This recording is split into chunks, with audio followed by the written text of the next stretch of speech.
अष्टाविशोऽध्याय उपसंहाराध्याय। श्लोक 1 से 4।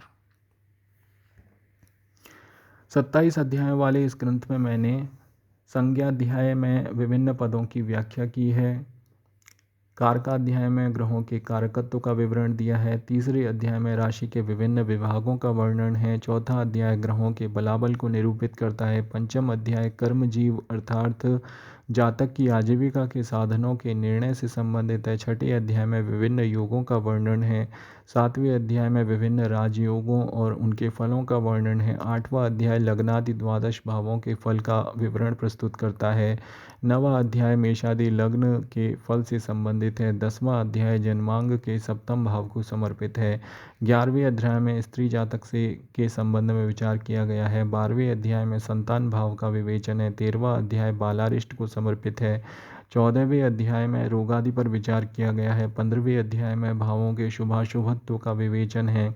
16वें अध्याय में लग्नादि द्वादश भावों के समुदाय फल पर विचार किया गया है। 17वें अध्याय में मृत्यु और मृत्युकाल पर विचार किया गया है।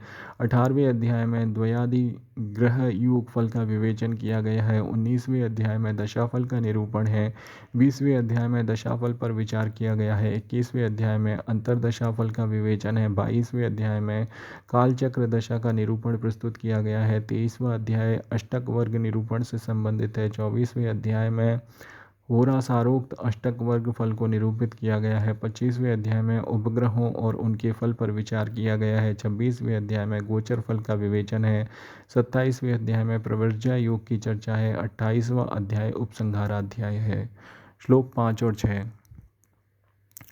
श्री शालिवाटी तिन्नेवेली नामक स्थान में उत्पन्न ज्योतिर्विद श्रेष्ठ ब्राह्मण मेरे मंत्रेश्वर के द्वारा समस्त अभीष्ट सिद्धि को देने वाली शकुंतला माता की आराधना कर उन्हीं के कृपा कटाक्ष से दैवज्ञों को मोद प्रदान करने वाले इस फल दीपिका नामक ग्रंथ की रचना की गई। इस प्रकार मंत्रेश्वर कृत फल दीपिका में उपसंहार नामक 28वां अध्याय समाप्त हुआ।